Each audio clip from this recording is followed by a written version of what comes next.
if they have extra product that they're willing to sell you. So during the best times, when the market is sort of earliest on and there's the most demand relative to supply, you're at a major disadvantage if you only own retail.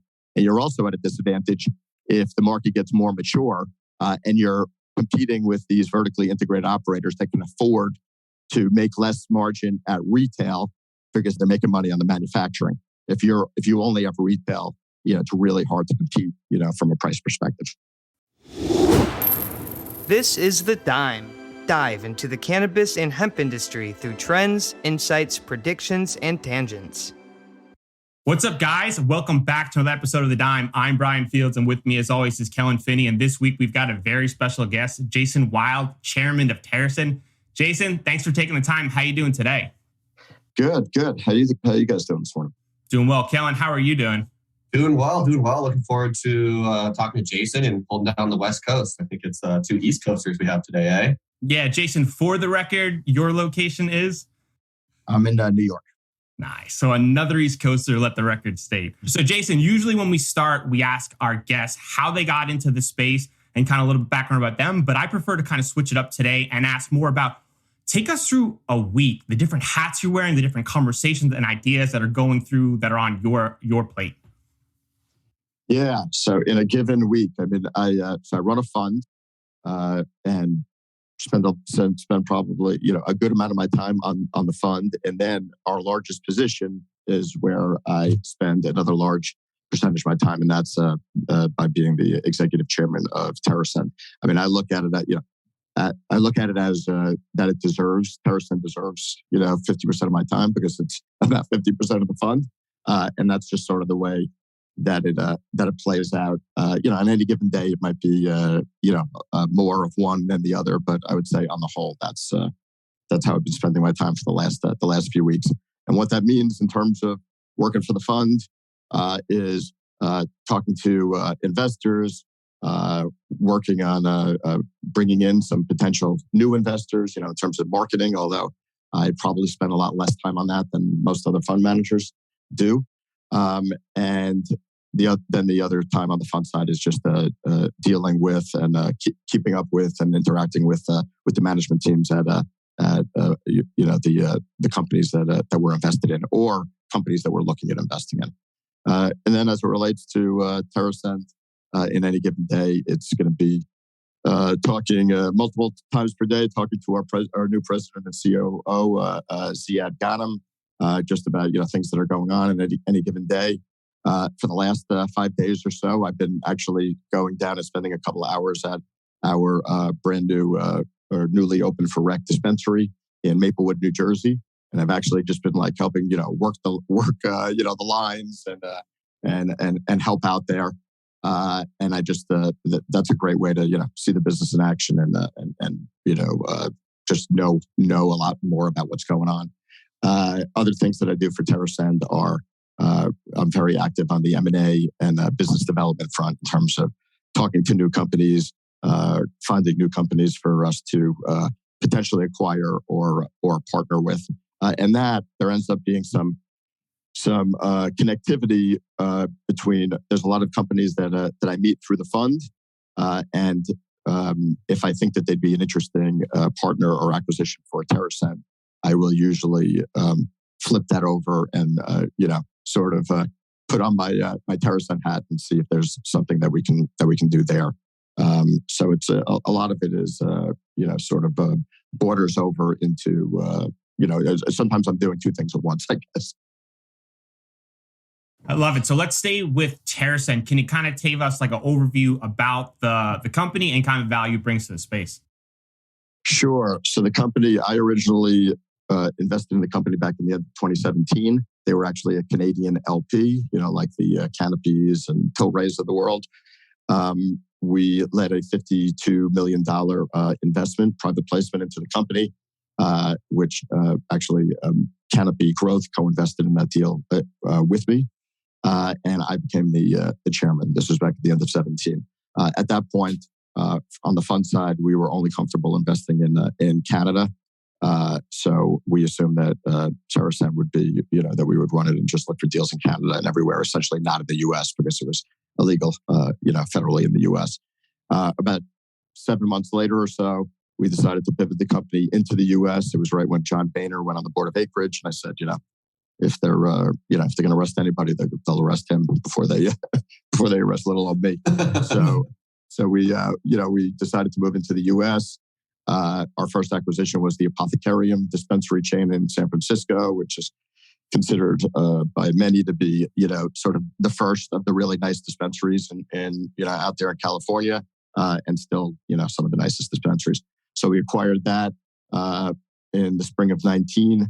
That's when essentially TerrAscend entered into the U.S. A few months later, we acquired one of the largest operators, cultivators, and manufacturers, and retailer in Pennsylvania called Ilera Healthcare. Also around the same time, or a little earlier, TerrAscend had applied for a license in New Jersey in the summer of 18. And we actually came in number 1 or number 2 by score out of 150 applicants. So we got a license for the northern region of New Jersey, which is, believed by many to be the best region of Jersey because it has the most people and the biggest part of the economy. So those are the main states where we are now. Oh, in addition, recently, TerrAscend acquired Gage Cannabis, which is one of the top operators in Michigan, and that was about a $450 million deal. So that is another large, asset of ours. Our approach, which has been different than I think most of the other multi-state operators, is that we decided, 3 years ago or so, that we didn't want to just have lots of flags on the map and be able to say that we're in, 25 states or 20 states.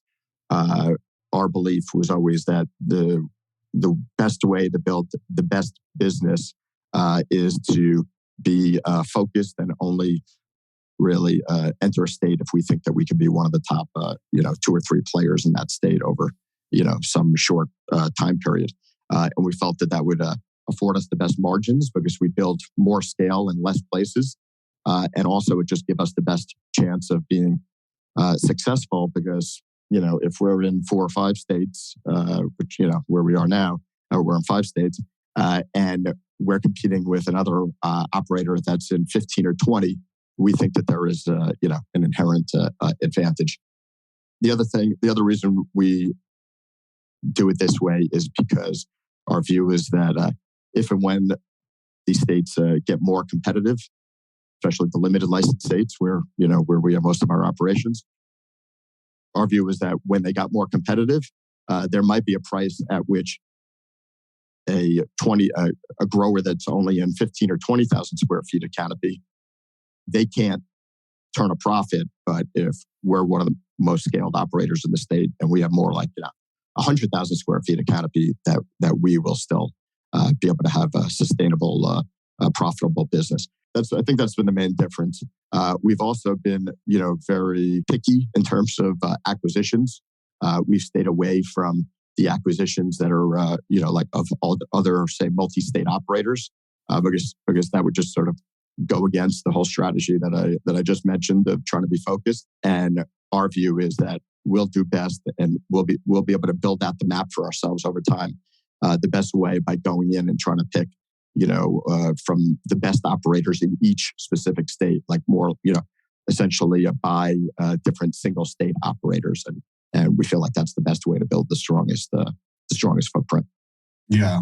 I want to get into a little bit of the nuts and bolts of the business. So TerrAscend is vertically integrated, meaning that it operates in every sector of the supply chain from seed to sale, if you will. So what aspect of the cannabis supply chain do you believe your organization is the strongest at right now, Jason? Good question.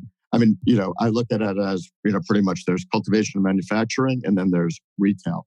And I don't want to come off sounding like arrogant, but I feel like we've really focused a lot on making sure that both of those sides of the business are the strongest that they could be, that they don't sort of depend on the other side of the business. So, I mean, I think our Apothecarium dispensary chain, which is now, we have 5 in California and 6 in Pennsylvania and 2 going on 3 in New Jersey. I truly believe that they are amongst the best, dispensaries in the country. And when it comes to cultivation and manufacturing, I feel like we are very strong there because we've focused on it, and we really, really, have we place high importance upon making sure that we produce the highest quality flower that we can, and that's easy to say. It's a lot harder to actually do. Growing cannabis, especially when you're trying to grow amongst the best cannabis in the market, it is very, very difficult. And there are, there's tons of horror stories out there of different grows that have had, different issues. And I can tell you firsthand that it's a really tough thing to do, to grow, cannabis that sort of the true connoisseurs think is great, but we think that is the most important part of the market. In my view, like the 20/80 rule as it applies to cannabis is 20% of the people buy, 80% of the cannabis. And I would say that the majority of them are high quality, they're connoisseurs of high quality indoor flower. And that is really the consumer that we are looking to appeal the most to because they're buying 80% of the product, right? So that's what we've done on the cultivation and manufacturing side. And I think that we're among the best at that, but always looking to get better. What's your favorite portion of the supply chain? What's my favorite? I love the cultivation side. I just love, I remember the first time I ever went out to a grow up in Canada back in 2014, just like the smells just like hitting me like a ton of bricks when I walked in. And ever since then, I go out to our Jersey facility, I'm out there at least every week. And every time I walk in the door, I still get the same feeling when that smell hits me in the face. So I love that. That's incredible.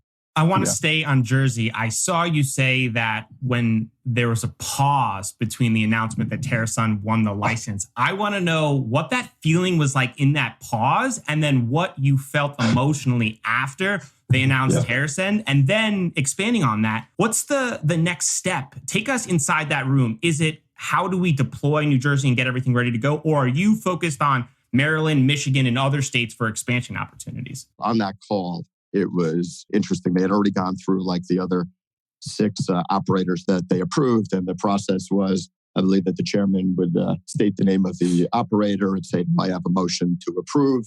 And then somebody would come on. It must have already been chosen who was, which other commissioner would say motion to approve. And then they would vote. And then they got TerrAscend. And we felt really good about, getting approved, even if it was a smaller number than 7, ended up getting there. And they said the TerrAscend.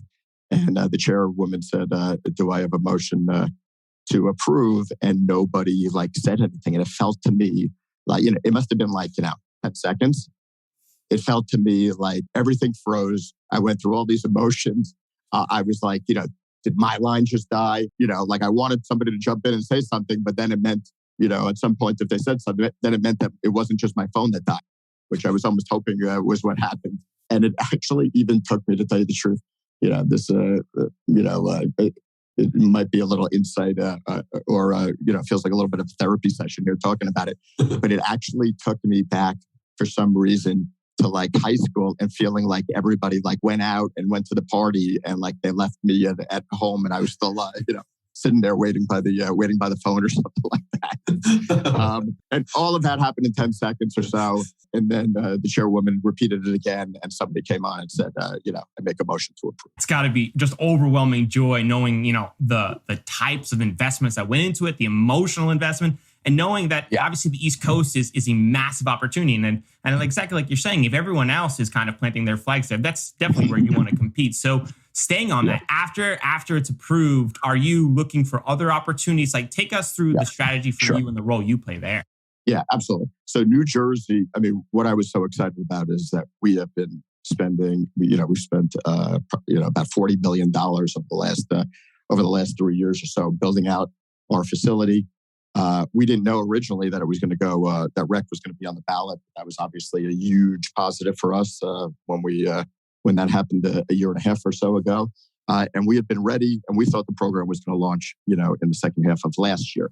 So, and, we were, building up supply and it's like every time it got delayed, even though we, knew sort of intellectually, we knew that it was going to come at some point. It's like, it almost felt like it was, never going to come, or I wasn't going to believe it until it actually happened. So having that vote was just a huge relief. And it ended up being, it was a little bit, I guess better than expected, because we were going to be able to launch within like after that vote, we launched, I think 8 days later or something like that. Originally, there was supposed to be a 30-day notice period, and that's when we were going to go be able to tie up all the loose ends and be able to, manufacture at. You don't want to manufacture everything to be ready, because if it gets delayed, then the product, could expire and all the rest. So we originally thought we were going to have 30 days to, run 100 miles an hour, but it ended up that it was going to be 7 or 8. And, Ziad, our new president, and the team really pulled together. They did, daily meetings about what they needed to do to be ready. And we opened up last Thursday, and awesome. It's been as amazing as we thought it would. We had worked on lots of different scenarios, things that could go wrong, and we knew that some things would just pop up that we hadn't thought of necessarily. But it actually, knock on wood, everything went really well and came off without a hitch. And I think part of it was, being out there, which is what's been, so amazing, is like I don't know who's more excited, our staff out there or the customers that are coming to the doors. Because it's not like, on the West Coast, tons of people have already been to legal dispensaries. But on the East Coast, the majority of people have not. And you just see them, they can't see into the dispensary from the outside. So you see them walking through the door, and they get through the doorway, and their eyes just sort of get big, and they're just so excited. And everybody is everybody's been in a great mood. We've been able to get we've had long lines, but we've been able to get people, through the doors and past the registers and all that really, really quickly. I mean, I think we were pumping through like 1,000 patients, not patients. I'm still thinking of medical. 1,000 customers per day at the dispensary where I was working over in Maplewood. So I'm going to keep. That's a huge opportunity for TerrAscend, because we don't have, back to our strategy of not, wanting to go deep, that we wanted to go deep and not wide. We don't have a big footprint. So New Jersey, where, we aim to be one of the top, 1 or 2 players, it has so much more of an impact on our numbers, and we're so much more leveraged to Jersey than, all of the other operators that are out there. So I have definitely been focusing, even after the approval, focusing a ton of my time and attention there. But, like being in this business, you have to keep a lot of balls in the air. And certainly Maryland, we are building a large scale facility down there that should be done, or it should be operational at least in the late summer of this year. Hopefully, rec will be on the ballot in Maryland. It looks like it will be. So that could be a state that turns rec, say, sometime next year. Pennsylvania, where we have our largest current facility. There is a lot of talk that will be going rec next year as well. That'll be done legislatively, because I think they can't do it with the ballot. But you still have to focus on all aspects of the business, even though New Jersey is now generating many multiples per day or per month versus what it was under medical. We still have to be able to pay attention to the other places, and we're still and that's what we're still doing. I think that it's going to be, our portfolio. What excites me overall about our portfolio is that it is, it's sort of like, if you look at it like a NBA basketball team, because we have all of these states that are medical going to rec, and in Michigan we have, Detroit still hasn't gone, even though the state of Michigan has gone rec, Detroit has not, and we have stores there. But in terms of Jersey, PA, and Maryland, it's like, to me, those are all states that are medical, or in the case of Jersey was, where you can eat while you dream under the medical program, and make good money. And then when rec comes, your business hopefully goes up 4 or 5x. So I sort of look at it as our portfolio is like a team of first round draft picks that are that they're going to have a huge future, and they're awesome now, but that they're going to be even better in 5 years. And you compare that to a lot of the other footprints of most of the other operators. They have more assets, or they're in more states where it's already gone rec, which means that sort of by definition they're already the most mature mature markets. So that's very exciting to me. I feel like we have a very long runway of growth for many years. So from a strategy standpoint, the medical dispensary aspect of entering a state has to be huge from managing manufacturing and production, right? Because I was just thinking of like the dialogue that goes on with the state when they have to tell you exactly the date that they're going to let recreational sales go through. Because I mean, cannabis doesn't grow overnight, right? Like you guys have to take weeks and weeks to grow it, to prep it, to get it tested, all these other things. So like, what is that dialogue like, and how beneficial is it to be in a medical state operating to manage that manufacturing aspect before it turns red? Yeah. So, I mean, I think being in these programs under medical certainly gives you a big, I think, leg up, because also in most of these states that, they let the first ones that they let operate as rec cultivators or stores are the medical operators. So that's definitely the best position to be. I mean, in terms of Jersey, I mean, we had I think we had like 4,000 or 5,000 pounds of flower, in our vault waiting for rec. And we have gummies there. We have our Valhalla gummies, which is our California brand. We have them out in Jersey. They're actually called we're not supposed to call them gummies. I think they are called soft lozenges under the medical program. Then there's differences between like the new rec. I think those could be called gummies. The new rec gummies have to have like an imprint of like a warning sign in the gummy. So like that's actually why we haven't launched our gummies yet, because we just got that imprint. A couple of weeks ago, we had to go get the mold made. I think it was made in China. And I believe it's at a port in maybe in Newark or something like that, being taken. Supposedly it's going to get delivered today, and we'll be able to launch with our gummies. But the whole thing with all of these, these are super complicated operations, and the timing has to be just right in terms of scheduling when you're production and all of that. But that's what's exciting to me, because if you're if you care more about that than your competitors do, or you have, better people who are good at navigating complicated processes, then, that's what gives the better operators a leg up. If we have, hopefully we'll have, we're going to be launching our concentrates line in Jersey, hopefully next week. So that would be live resin vapes and butters, batters, and shatter and all that kind of stuff. We think we will be the first ones on the market. If we do, that will be huge for us, because we're only going to really sell them in our own stores in Jersey, and that's going to pull people from all over the state. Those are the kind of things that sort of get me excited, because it's just a matter of like everybody doing their job the right way, and then things come together and put you at a big advantage out in the market, especially in the overall the cannabis space has.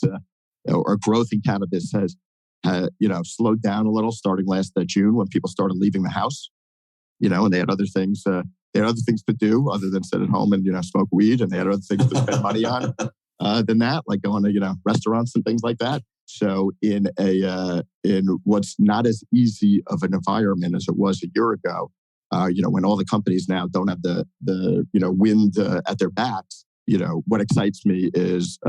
When we can do things a little bit more efficiently, that's the way that you build the great brands. Like, in my view, the great things happen when you're going through tougher times, not when everything is easy for everybody, if that makes sense. Right. Fuels innovation too. So staying on Maryland, right? Based on the location, is that like a key strategic move in understanding its location to the other East Coast markets? And the demographic kind of resembles similar Pennsylvania. So is there interest to speed to market to get there, or is it more of placement in the opportunity? Can you kind of shed more light on that? So Maryland we bought a smaller grow. Curaleaf had to divest a cultivation facility because they bought a grassroots, and you're not allowed to have two. So we bought that. It was a good deal based upon the revenues and profits that were coming out of it, but it was not the size of facility. I mentioned earlier that we want to always aim to be the top in the top 2 or 3 in a market, and this facility is a smallish facility. But we got it for a good deal. in terms of the business it was doing. And really, we also looked at it like we were buying a piece of paper that we can take and, go out and build a much larger facility and, have it attached to that license. And we entered Maryland last year through that acquisition with cultivation and manufacturing only, not with retail. So we're not currently vertically integrated in Maryland. And our view was that there's a 4 dispensary cap in Maryland. Maryland's a little bit more over dispensaried than other states. Like they have, I think they have like around 100 dispensaries for 6 million people. Compare that to Pennsylvania, where there are like, I want to say 135 dispensaries for over 12 million people. So a little more over dispensary, meaning an average dispensary does, probably 3 or 4 million in sales versus, 7 or 8 in some other states. And we felt like we didn't need to be in a rush to get to own the dispensaries because the real prize was going to be rec when that came. And we just felt like we wanted to be there by then. So that's what we, that was the approach we took when we entered there. We just announced a few weeks ago that we're buying our first dispensary. It's called Allegheny Medical.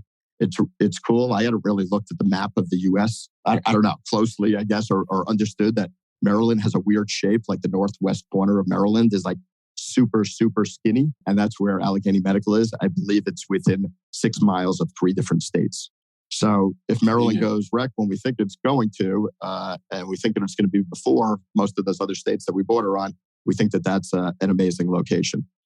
And we're in discussions on multiple other dispensary acquisitions in Maryland so that we can get ourselves to that cap of 4. And we think that we'll be there by the time that rec kicks in.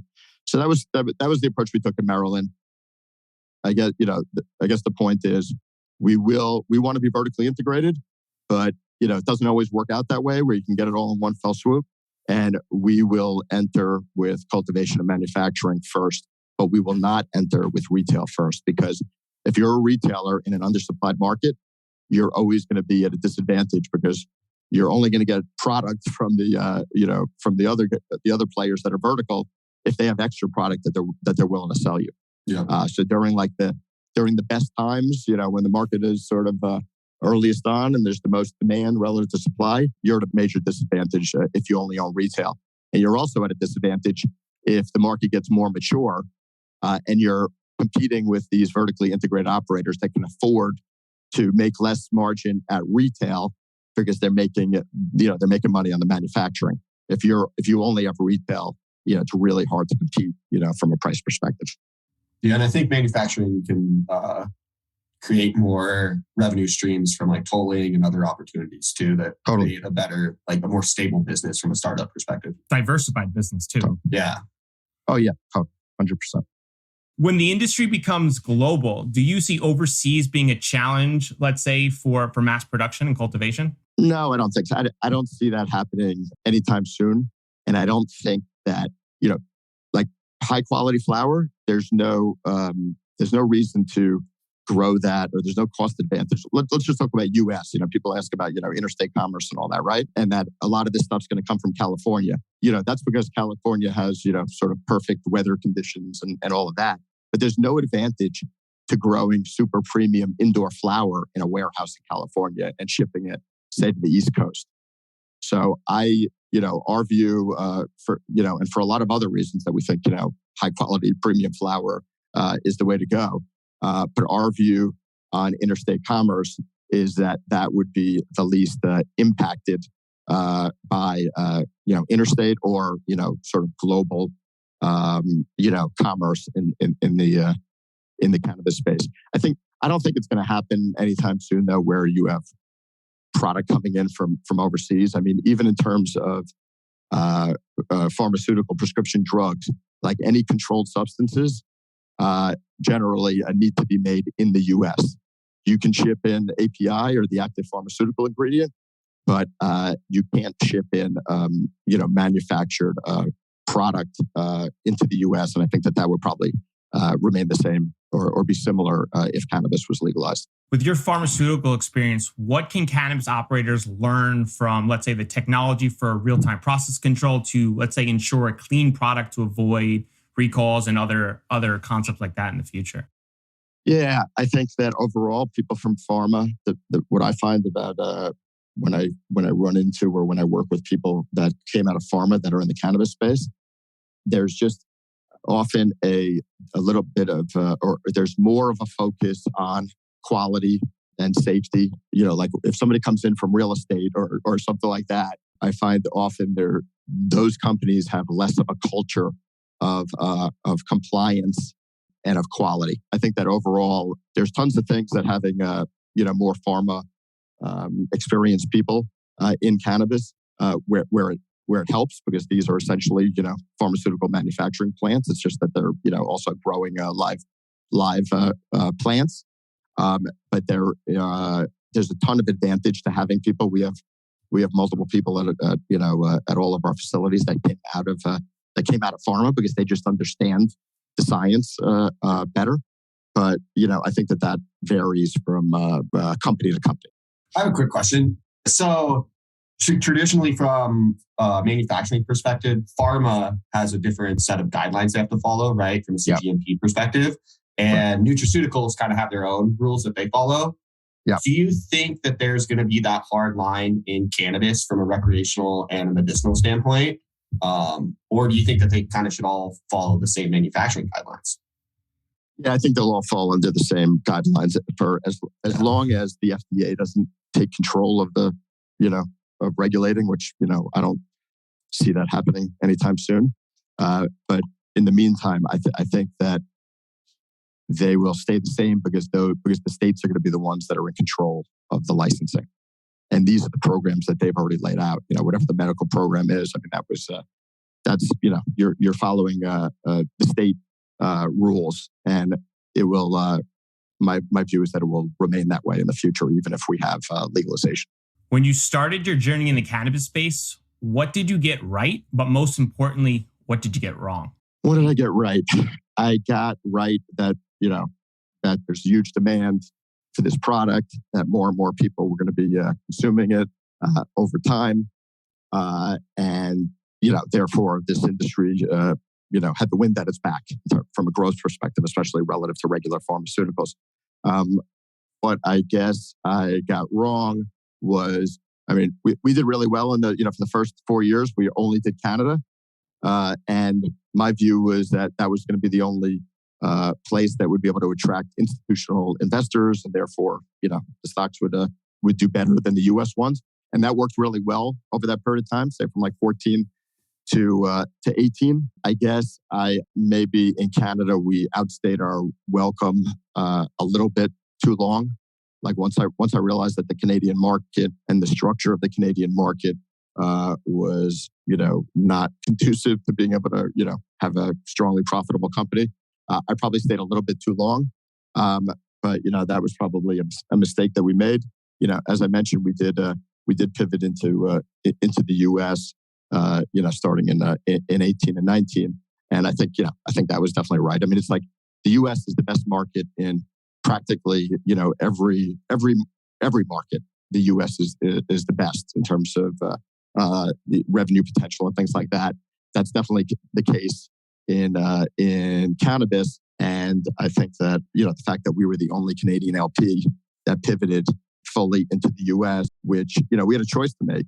Some people thought we were crazy because we were going to be giving up being able to be listed on a U.S. exchange, if we were actively involved in the U.S. But to me, that was a no-brainer. It's like the whole. I told everybody at TerrAscend the first day after we made our $52 million investment a couple of years earlier that I think it's a Warren Buffett quote. Long-term, the market is a voting machine, and short-term, the market is a voting machine, and long-term, it's a weighing machine. And the only way that we're going to get paid is if we build something that weighs a lot. And to me, going into the U.S., that was building a company's weighing machine and knowing that we can build the best business that we could. We're sitting here a year from now. What has your team accomplished? New Jersey will be a huge driver of our business 1 year from now. Hopefully, we have 3 stores that are, run rating in Jersey at over $40 million in revenue. And, we should have a strong wholesale business selling to the other operators in the state as well. We will have finished our expansion in New Jersey in terms of our cultivation expansion, where we're going to over double our footprint there. So that'll be in Jersey. Maryland, rec will have started or be about to start, and we'll have completed that facility and be fully ready to be one of the top players there in that market. And Pennsylvania will be ready for rec as well. I mean, we have like 3 huge drivers coming up over the next year. Gage will be much larger than it is now. There's some amazing deals out there for small mom and pop dispensaries for like low single digit EBITDA multiples. So maybe Gage will go from 17 dispensaries right now to, I don't know, closer to 30 or so. And the main thing is to just continue to be one of the best companies in the space from an operational perspective. Our view is we don't necessarily want to be the biggest cannabis company in the country. We want to be the best cannabis company in the country. And if we're the best, there's a good chance that at some point we're going to be the biggest as well. Not necessarily by next year, but sure. I got like a 10, 20 year time horizon. Let's do a quick rapid fire. Product category you're most bullish on over the next 5 years? Flower. Psychedelics as a medicine, yay or nay? Yay. Under the radar state you have your eye on? Oof, I can't. If I talk about it, then it might not be under the radar anymore. But figure, there's a basket of them. Figure all the states sort of east from Michigan going east towards New York, and then up and down the East Coast. There's a bunch of good opportunities there. That's fair. What mega policy causes more disruption in the cannabis industry? Federal legalization or interstate commerce? Ooh, federal legalization. That one's tough. Because I don't think interstate commerce would be phased in. If we have legalization, from the people that I've spoken to, interstate commerce would be phased in over, a 3 to 5 year period. With your experience and relationships in this space, what is one area of the industry you think is completely untapped that eager entrepreneurs should consider to enter? Cannabis, the technology side of cannabis, whether it's software or hardware in terms of grow systems, things like that.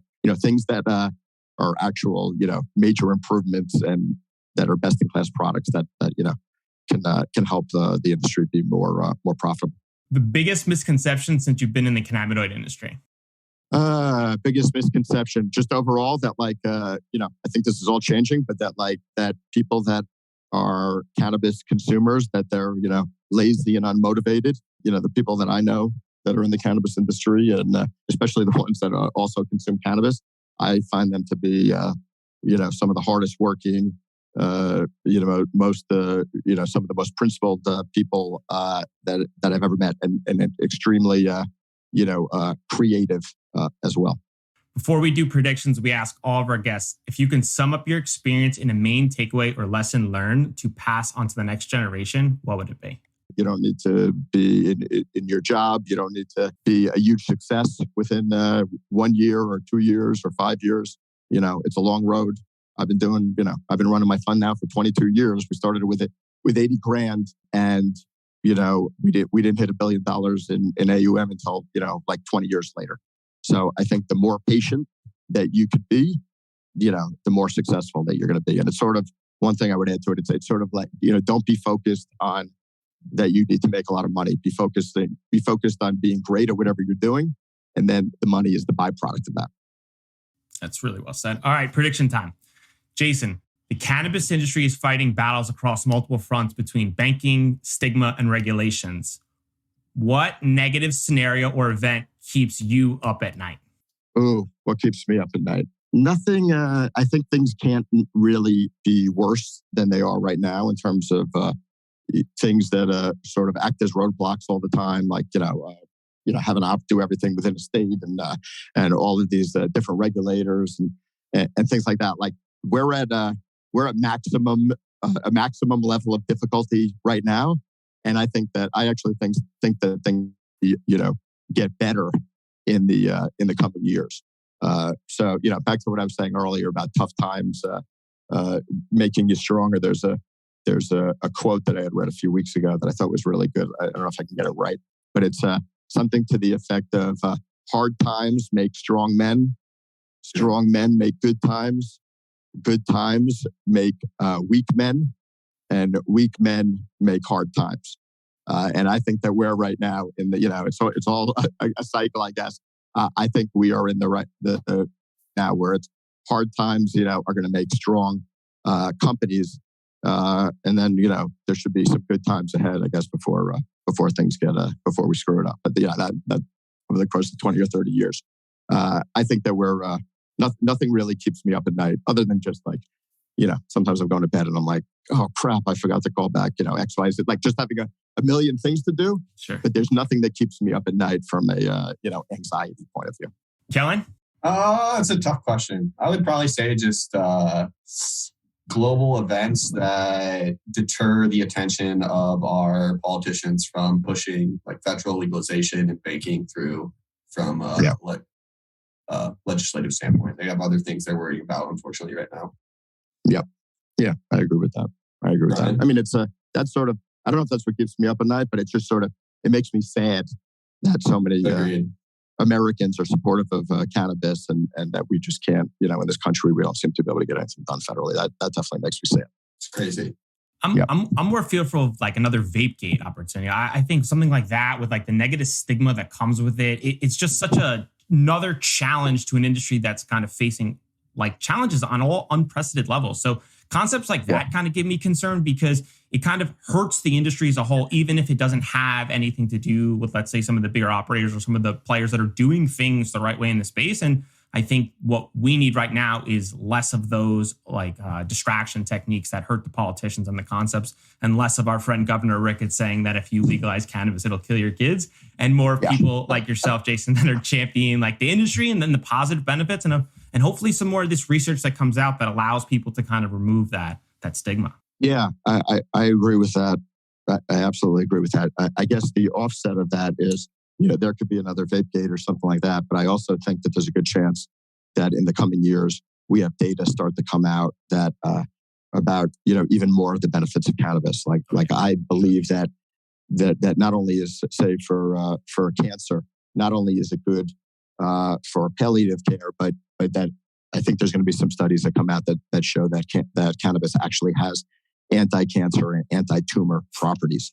I think if we start seeing more of that data, that like I almost feel like there's a better chance that happens than that we have another Vapegate. Or I hope that's the case. Yeah, I mean that's what the clinical trial in Israel is for, right? They're showing that one strain is very effective against a specific type of cancer. Absolutely. After glioblastoma, there's a study. Yeah, I was trying to think of it, and I was going to fumble over it. So I'm so glad you remembered the name. I was like, what was it again? Yeah, and that is like at the drug company that I mentioned earlier that we sold. We had one of the only approved products for glioblastoma, and because it's such an unmet need, it was there wasn't a real high hurdle that we had to get past. I think we had to show that we extended life by 30 days or something like that, which is not the best. But at least what I saw, I haven't seen any data recently, which concerns me. But a couple of years ago, I saw some the data from the phase 2 trial that what's the company in the UK that got sold to Jazz? I'll think of it in a second. They had a glioblastoma trial where it was like half THC, half CBD, and compared to the standard of care was 350-day average. Life expectancy, and the cannabis arm was 550 days. Oh, wow. And that's pretty so powerful, huge. Yeah. Especially for such a tough type of cancer to treat. So was that GWB? Or? GW Pharma, that's who it was, exactly. Pharma, yeah. But I haven't heard much about it in a couple of years. So sometimes when that happens, it means that, the phase 3 didn't go quite like the phase 2 did. But we're going to, I believe we'll start to see other data in other, disease states that shows, the benefits as well. So Jason, for our listeners, they want to learn more and they want to try some of TerrAscend's products. Where can they find them? Sure. Northern California, we have three dispensaries in San Fran, one in Berkeley and one in Capitola. In PA, we have 6 scattered. I can't name all 6 locations, but scattered around Pennsylvania. And in New Jersey, we have one dispensary in Phillipsburg, which is on the western edge of PA. And we're actually like like less than 100 yards from the bridge that goes over to Bethlehem, Pennsylvania. Nice. So amazing location for a rec or for anybody in PA that would want to come over. And our other location is in Maplewood. And we're going to be opening our third location in Jersey. Is we share the parking lot with the Bada Bing from The Sopranos. So we have very high hopes for that site. It gets like 220,000 vehicles per day that drive by, and everybody knows pretty much. You ask them if they remember the Bada Bing from The Sopranos, and everybody sort of remembers it. That'll be our third location. And then in Michigan, we have 17 dispensaries, pretty much covering practically the whole state. So those are our locations. Those are the ones in Michigan are branded as either Gage or Cookies dispensaries. And then all the other ones are apothecariums. And we also have a Cookies dispensary that we own in Toronto. I visited that facility. It's an awesome facility, and the people there are awesome. So appreciate you taking the time. Thank you so much, Jason. Thank you. Thanks, guys.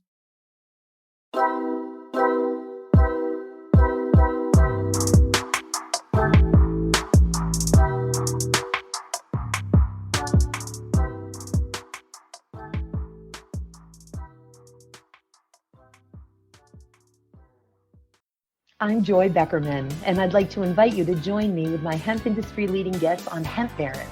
During my over a quarter century at the forefront of the hemp movement and emerging hemp economy, I've had the privilege of working with many of the world's most dynamic, innovative, trailblazing hemp pioneers. And now, every week, I have the honor of speaking with them and sharing their stories with you on Hemp Barons. You can download the latest episode every Wednesday at mjbulls.com or from wherever you listen to podcasts.